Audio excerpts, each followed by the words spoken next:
Gracias, Valedora. Gracias, Javier. Y bueno, y damos paso ya al momento de presentar la investigación sobre participación de personas mayores en defensa de sus derechos. Así que, por favor, Juan Carlos Llano y Leonor Canals. Juan Carlos Llano, os lo voy presentando mientras hago. Juan Carlos es nuestro responsable de estudios de APA en España. Muchos de los que leéis el informe sobre el estado de la pobreza, tanto el estatal como de comunidades autónomas, bueno, quien lo coordina, quien nos ayuda y nos forma es el compañero y maestro Juan Carlos. Y Leonor es la investigadora principal, la que se ha encargado de todo, además se encarga desde la investigación hasta después organizar este tipo de eventos. Con lo cual, bueno, pues os dejo de ellos para que os presenten, bueno, que concluyen los resultados de esta investigación. Muchas gracias a los dos.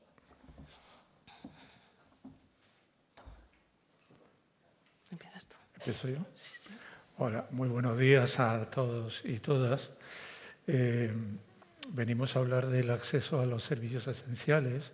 Gran parte del trabajo de presentación lo va a hacer Leonor Canals, que es la que ha hecho la investigación. Yo vengo aquí a presentarla a ella fundamentalmente y a poca cosa más, ¿no?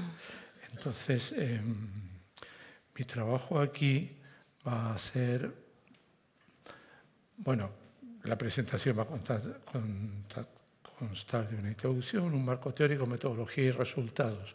Yo voy a hacer un poquito de la introducción y luego le voy a pasar el trabajo a ella, ¿vale? Entonces, mi trabajo fundamental va a ser aquí aportar un contexto cuantitativo al problema de la pobreza de las personas mayores, tanto de mujeres como de hombres, porque son los que más ven afectada su calidad de vida ante la falta o debilidad de los servicios esenciales. La valedora del pueblo gallego ha hablado hace un momento de la... ¿Cómo era la palabra? Soy viejo, estas palabras nuevas no se me quedan ¿Edadismo? mucho. No.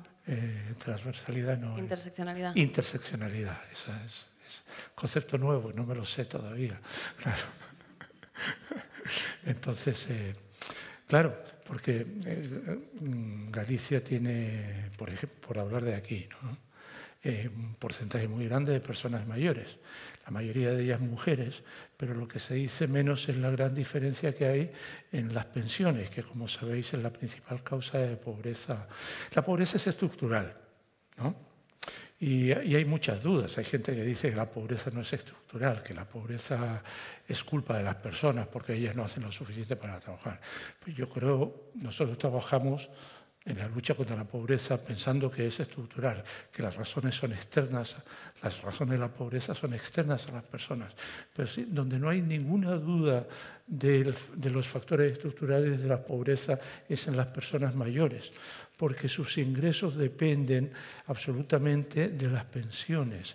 Y las pensiones, el importe de las pensiones dependen de decisiones políticas en las cuales las personas mayores no tienen capacidad de incidir, ¿no? Entonces, en ese sentido, el problema de la participación de las personas mayores es muy importante, de las personas mayores pobres, y el problema del género y de la pobreza de las mujeres con respecto a los hombres se habla poco de ello. Nosotros intentaremos hablar algo, no mucho, pero algo sobre eso. Voy a ir yo muy rápido porque la parte fundamental del trabajo es la investigación, ¿no? Entonces, a ver. Querría decir que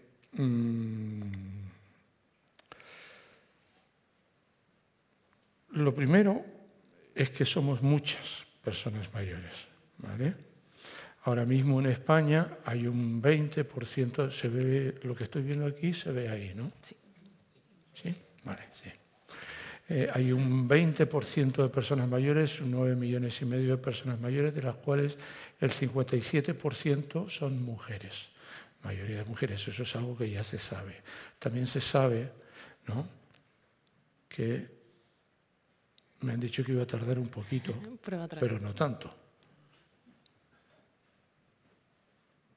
Ni que se iba a pagar. ¿No? Hoy es día de problemas técnicos. Hoy es día de problemas técnicos. está. Ahí sí. Vale. En el año 2002, es decir, hace 20 años, eran casi 7 millones, es decir, hay 2,5 millones más de personas mayores en España. Y el porcentaje de mujeres se ha reducido un poquito con respecto a ese momento y en el futuro, en los próximos 8 años, va a crecer hasta el 56%, es decir, vamos a hacer 11,5 millones. Es decir, como veis, la línea que llevaba así, de repente se dispara más hacia arriba. Es decir, va a aumentar el número de personas mayores. ¿Vale? ¿Qué significa esto?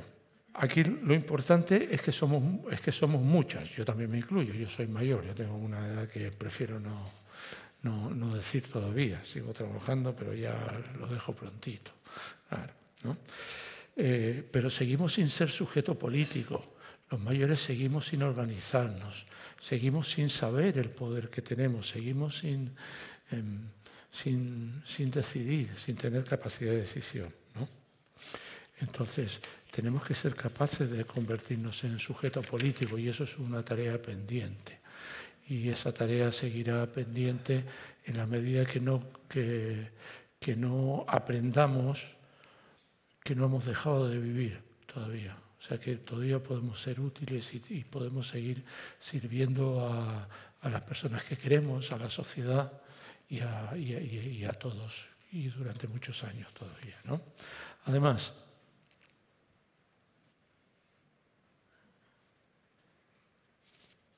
Dale otra vez. ¿otra vez? Claro. Además de ser muchos, estamos muy repartidos en el territorio, las personas mayores. Ahí me hice un mapita la otra noche. En amarillo están las comunidades autónomas que corresponden a la media nacional, más o menos alrededor del 20%, ¿vale? Que son Valencia y Navarra. Tengo la chuleta aquí porque si no, no me lo sé. Claro, ¿no? Más o menos el 20%. En naranja, dentro de la media, que son Extremadura, Castilla-La Mancha, Madrid y Cataluña, más o menos, ¿no? Están dentro de la media más o menos el 10%, más o menos, ¿no? La zona norte son las zonas con población más mayor, ¿no?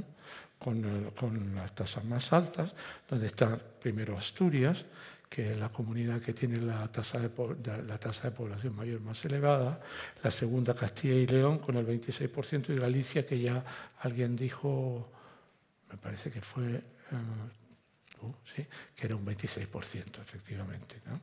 Y con el 57% de mujeres.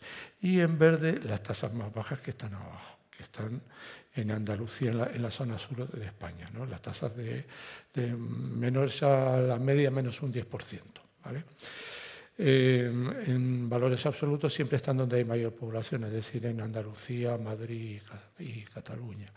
Aquí yo querría resaltar, bueno, aparte de eso, hay otra cosa que también por hábitat.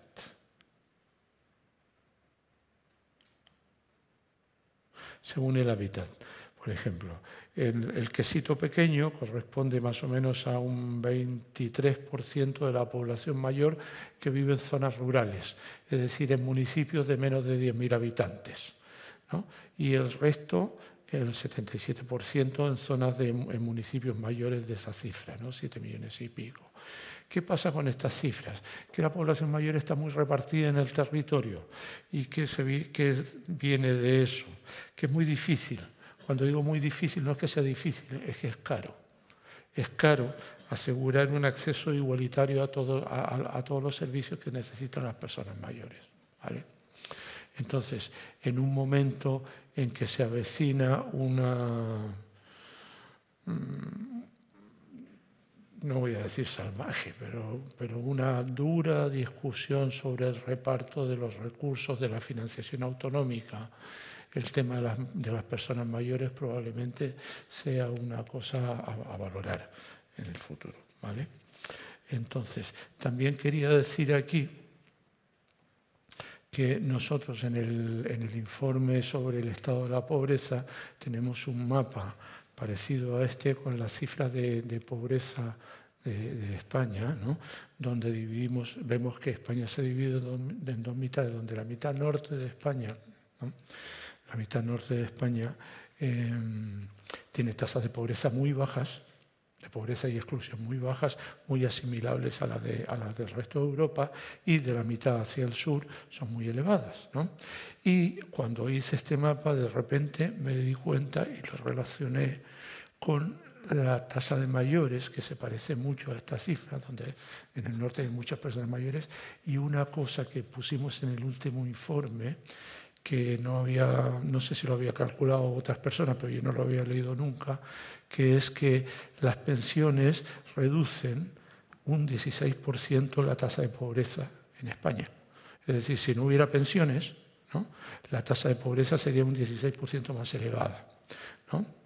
Y además hay un 25%, me parece, de hogares en España cuya persona principal es mayor. Es decir, las pensiones ayudan al sostenimiento de la totalidad de la población, no solo de las personas mayores. Eso, aparte de todo lo que significa para la sociedad en su conjunto el tema del consumo y la capacidad de compra y de las personas mayores y de todo el mantenimiento del sistema económico, ¿no? Entonces, lo digo por toda la discusión que hay desde hace unos años sobre el problema de las pensiones, ¿no? Vale. Seguimos. Entonces, en Galicia específicamente, que quería hablar ya que estaba aquí, ¿vale? Quería decir los datos de aquí. La cifra es un 26%, hay 702.000 personas mayores, comparado con España es mucho más alta, que es el 20%. Otra vez. ¿Esto es cosa mía? ¿Le doy? Vale. Ah. Aquí. Ahí. Vale, perdón. Era cosa mía. Lo siento. Vale, lo siento. Claro. Bueno, vale. Aquí lo que quería destacar también es lo mismo que en Galicia, pues la población de personas mayores se ha incrementado mucho, es mucho más alta que la media española, y también se ha incrementado más y también se va a incrementar mucho más en el futuro. Va a llegar casi hasta el 29% de aquí a 7 años, es decir, el problema va a ser mucho mayor, ¿vale? Luego,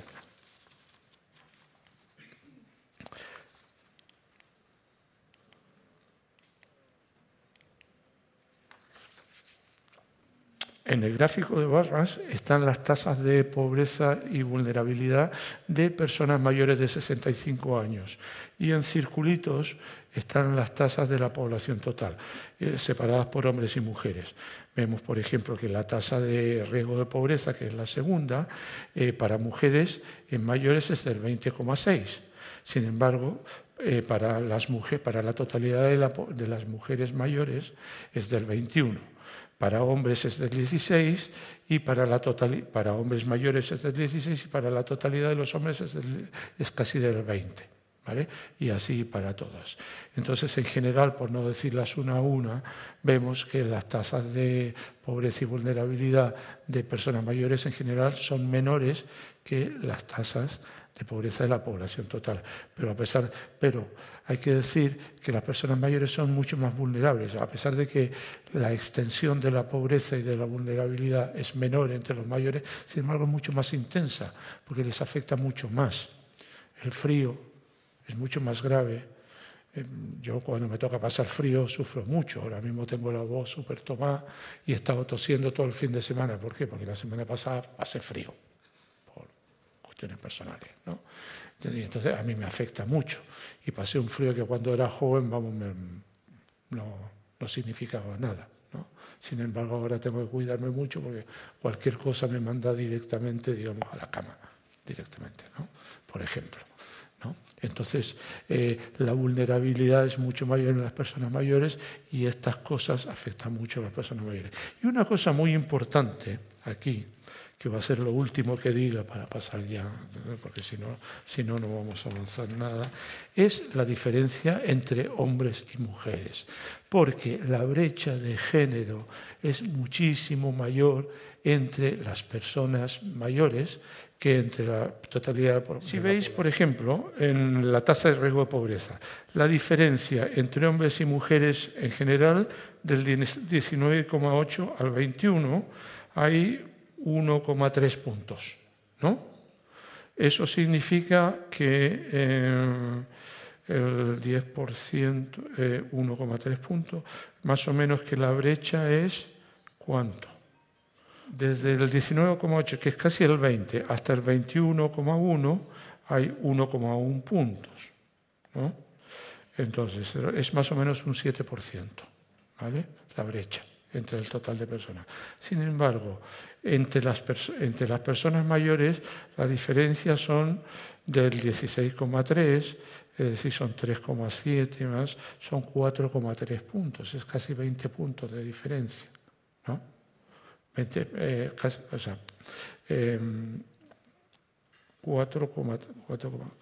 casi 5 puntos de diferencia.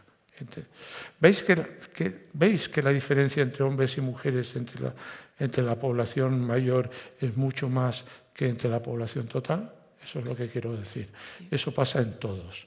Eso pasa en todos. En la pobreza severa, en la población con carencia material y social y en la tasa AROPE también. Entonces, las mujeres mayores son muchísimo más pobres, ¿no?, con respecto a los hombres mayores que las mujeres en general con respecto a los hombres en general. La brecha es mucho más alta. La cifra no me sale porque soy muy viejo ahora mismo y me he liado con los números. Lo siento muchísimo, lo tenía hecho y lo apunté en algún sitio y lo he perdido. Lo siento. Ya está, dicho. Y ya está. ¿Vale? Entonces, aquí no es posible hablar de mayores sin hablar de pensiones. Bueno, sí. Dije que iba a ser lo último, pero no va a ser lo último. Estas son las carencias materiales, me lo voy a saltar porque también son muy elevadas, ¿no? Y esto son las pensiones bajo el umbral de pobreza, ¿vale? Entonces, en España el 34% de las pensiones, el importe de las pensiones está bajo el umbral de pobreza, es decir, que una cuestión estructural condena a 1 de cada 3 personas mayores a ser pobre, directamente, sin tener que ver con ellas. Y las que están en color naranja están bajo el umbral de pobreza severa. Y lo dejo ahí y lo paso. Perdonadme. Gracias.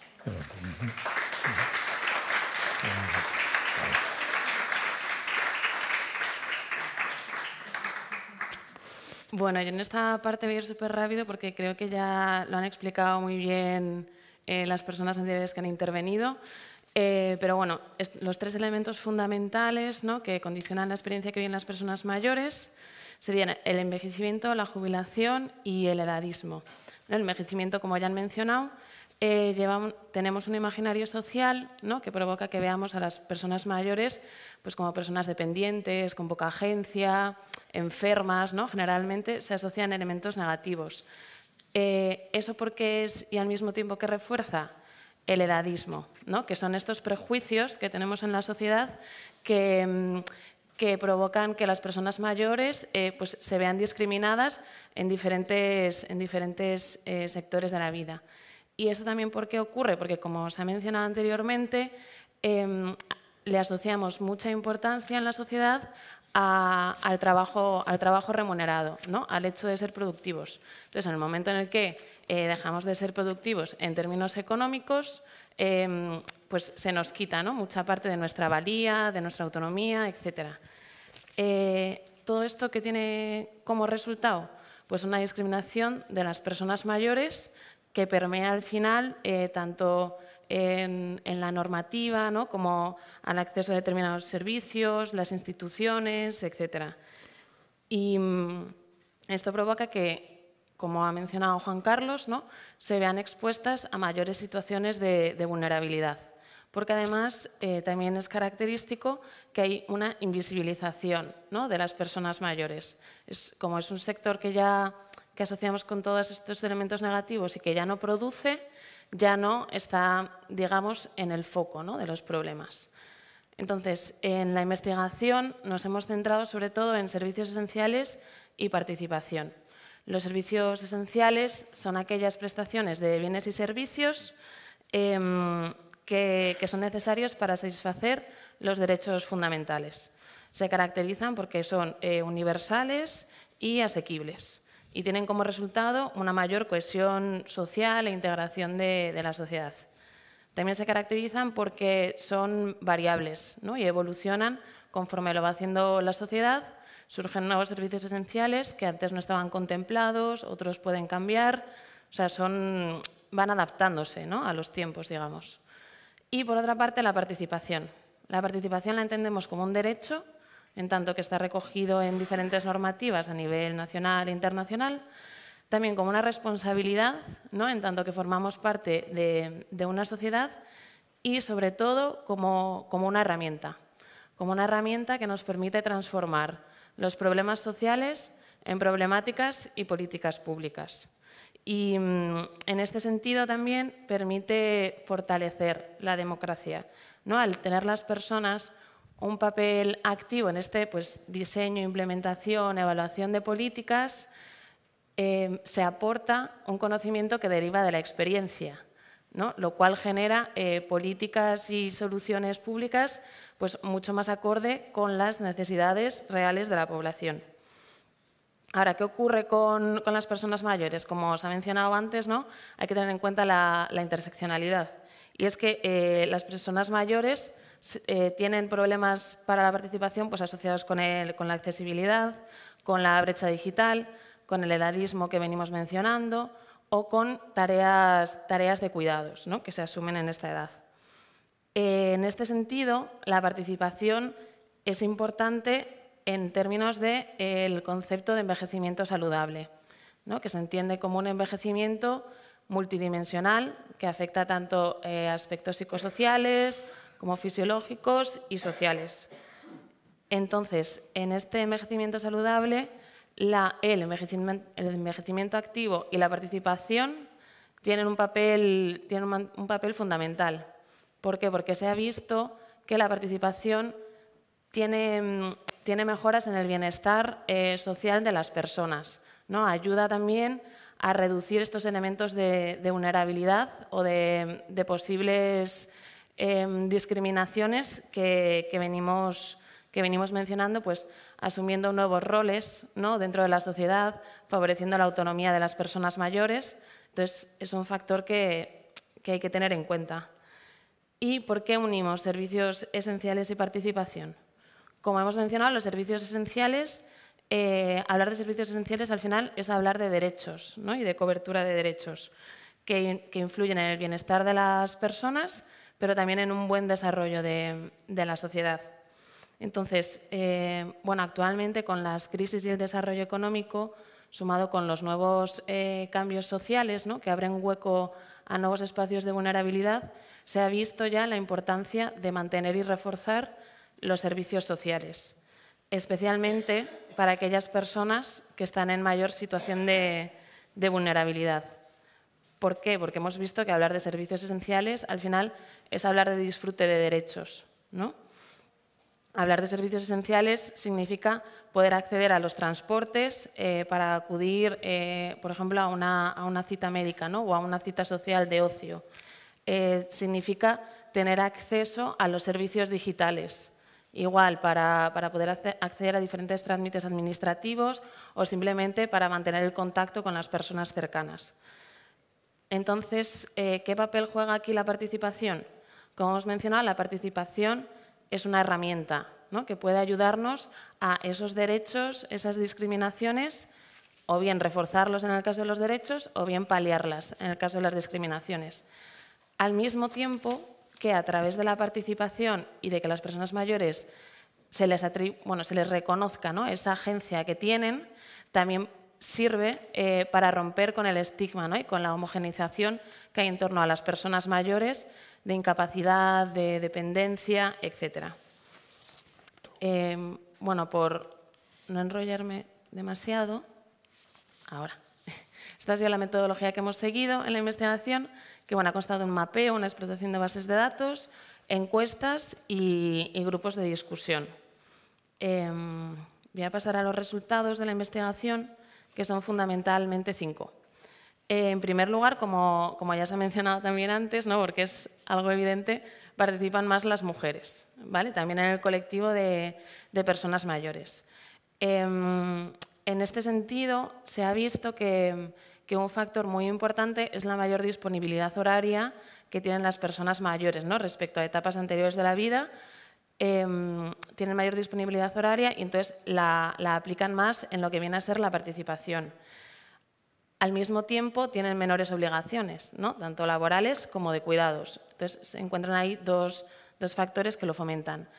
A pesar de esto, tener poco tiempo también ha sido como un elemento que ha salido bastante a la hora de mencionar por qué no se participa. Pero bueno, ha sido más notable el hecho de tener más tiempo. Por otra parte, también destacan los sentimientos de obligatoriedad y de proporcionar ayuda a la hora de hablar de los motivos por los que se participa, ¿no? En este sentido, también es interesante que este sentimiento de obligatoriedad está más presente en aquellas personas que ya venían participando, ¿no? Aquellas personas que en otras etapas de su vida participaban y que continúan haciéndolo cuando son mayores, tienen más sentimiento de casi de ser una necesidad o de algo obligatorio que hay que devolver a la sociedad, ¿no? De participar como una vía clave para que pues las demandas, derechos, etcétera, se vean reconocidos. También ha destacado mucho en la línea esto del envejecimiento saludable, ¿no?, y activo, la participación como freno a la soledad. Muchas de las personas referían que mediante la participación les era posible pues, seguir manteniendo vínculos, ¿no?, o establecer incluso nuevos vínculos, mantener los niveles de ocupación a los que venían acostumbrados o incluso volver a tener ese sentimiento de utilidad, ¿no?, que muchas veces se pierde cuando se acaban las relaciones laborales remuneradas. Ahora bien, respecto a este último punto, hay algunas corrientes que nos parecen muy interesantes que señalan no el peligro, ¿no?, pero sí estar un poco atentos de hasta qué punto reforzamos esta productividad, ¿no?, de no caer en volver a estos ritmos de otras etapas de la vida y a respetar pues los tiempos o las necesidades que hay en esta etapa, ¿no?, que quizás no es necesario, ¿no?, caer en un envejecimiento activo acelerado tampoco. Por otra parte, en lo que respecta a los servicios esenciales, los que más han destacado han sido los servicios sanitarios y digitales. En ambos, el edadismo ha sido la principal problemática. En el caso de los servicios sanitarios, este edadismo, ¿no?, esta discriminación venía tanto por parte de los profesionales como del núcleo cercano de las personas mayores, como de las propias personas mayores, ¿no? ¿Y en qué se manifestaba? Pues por un lado en la normalización de ciertas problemáticas relacionadas con la salud por asociarlas a la edad, ¿no?, porque se consideraba que tener una problemática X en el momento en el que eres mayor ya no ocurre nada, ¿no?, simplemente se asocia a la edad. Esto te ocurre porque eres mayor, no vamos a mirar nada más. Y por otra parte, una invisibilización e infantilización de las personas mayores. Que un ejemplo, por ejemplo, que nos ponían era acudir a la consulta con algún familiar, interlocutar el sanitario con el familiar, en lugar de con la propia persona, ¿no? Esto al final le estás quitando agencia a la persona mayor por el mero hecho de ser mayor. En lo que respecta a los servicios digitales, las mayores problemáticas eran en el contacto con las administraciones públicas y los servicios bancarios. ¿Qué ocurre? Que el contacto con las administraciones públicas permea a un montón de espacios de la vida, ¿no? Permea en temas administrativos, en temas sanitarios, entonces supone un impedimento bastante fuerte.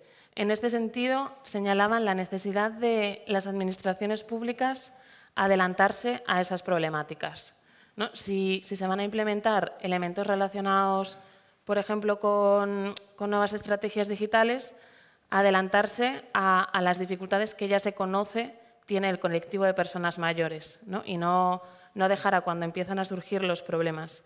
Y, por otra parte, también se mencionó mucho, digamos, esta falta de disposición de las profesionales que trabajaban en estos servicios, ¿no? Que se vuelve a dar una infantilización relegando a familiares o a personas cercanas el hecho de tramitar X recursos o X ayudas o X servicios que deberían ser proporcionados por las administraciones.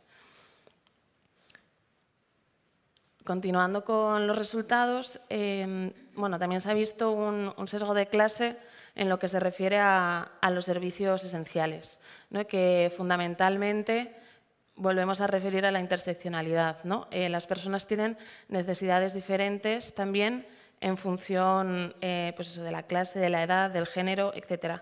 Entonces, en función del nivel socioeconómico, había algunos servicios que sí que se demandaban como que estaban siendo discriminados en ciertos grupos sociales y en otros no. Por ejemplo, el transporte, la vivienda y el acceso a la información.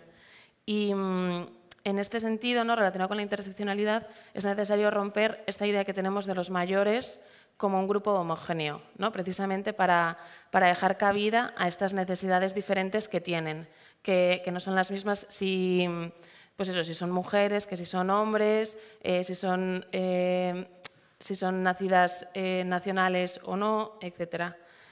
En este sentido también nos resulta muy importante recalcar el acceso a la información, porque puede ser tanto un freno a estas discriminaciones, si se hace de una forma correcta, o mantenerlas, si en ese acceso a la información hay un sesgo. Por ejemplo, si se hace la difusión de la información a través de medios digitales, obviamente va a haber un sesgo, ¿no? Que esos son elementos que hay que tener en cuenta.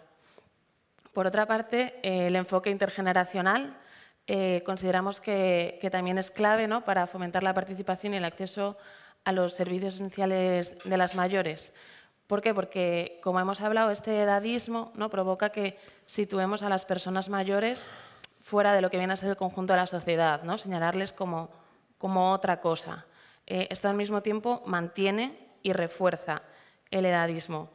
En este sentido, es importante que los mayores se integren en la sociedad, pero también que la sociedad integre las necesidades de los mayores, ¿no? Y las tenga en cuenta en las diferentes políticas y estrategias públicas, reconociendo, como hemos dicho, la agencia de ellos y también fomentando que tomen decisiones, ¿no? Sobre aquellos aspectos que les afectan, que no son solo aquellos relacionados con los mayores, ¿no? Sino que también pues, están en el ámbito de los transportes, de la sanidad, de lo digital.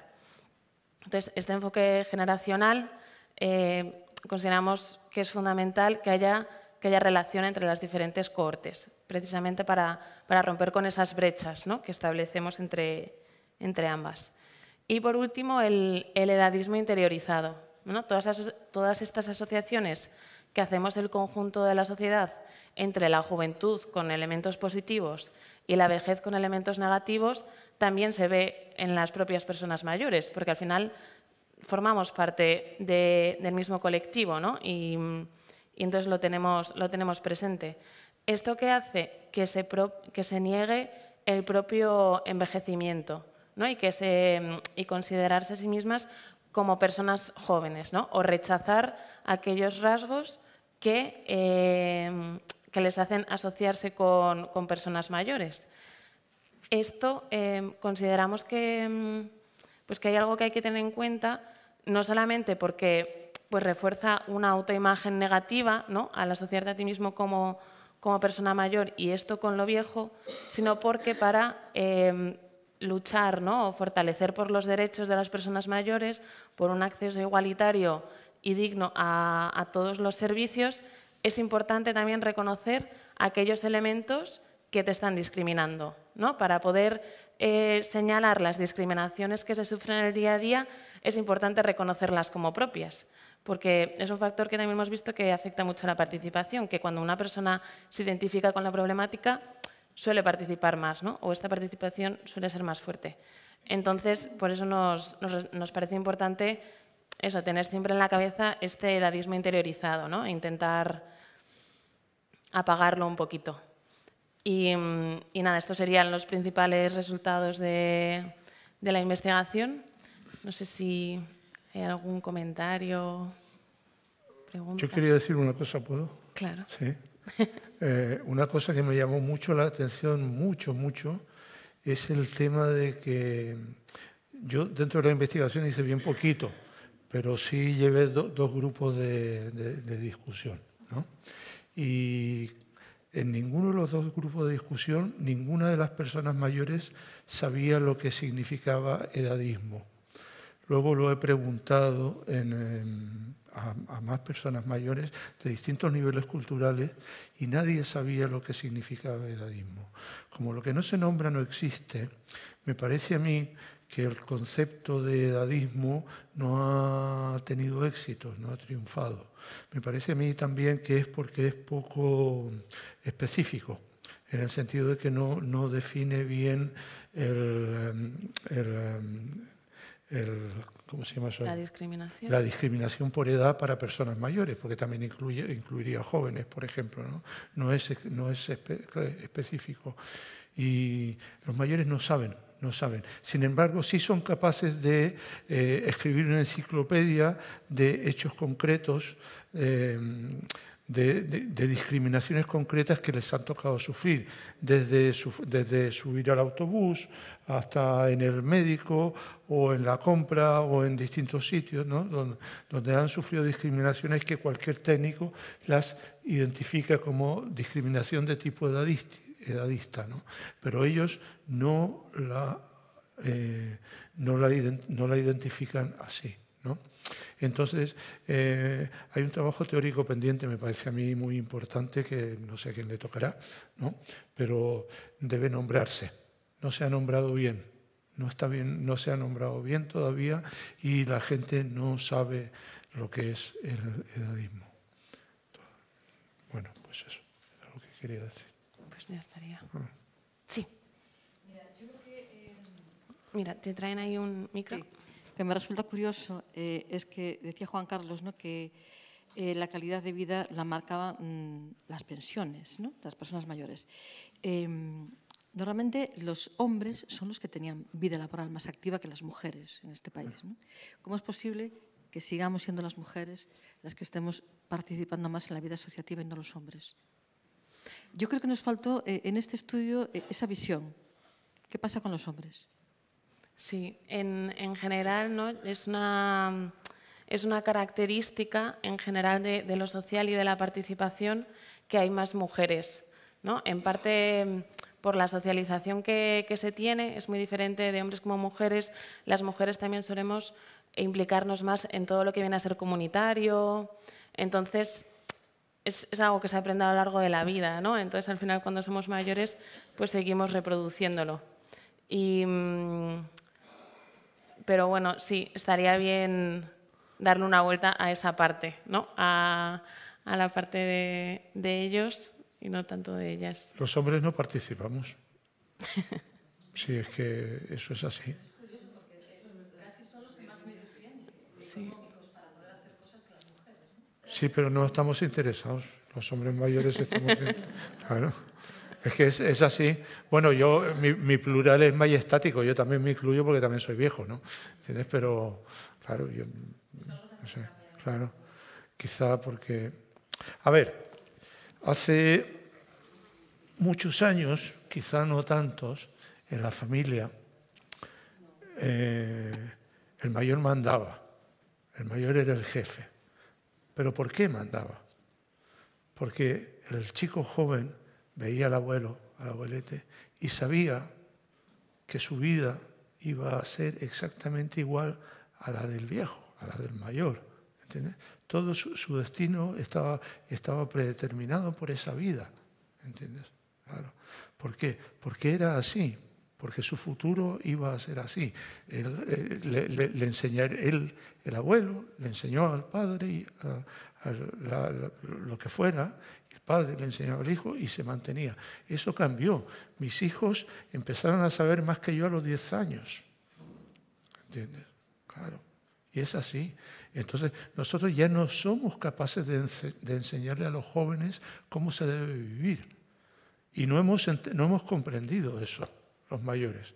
Entonces, creemos, los mayores, ¿entiendes?, que todavía lo llamamos respeto, pero no es respeto, no tiene que ver con el respeto.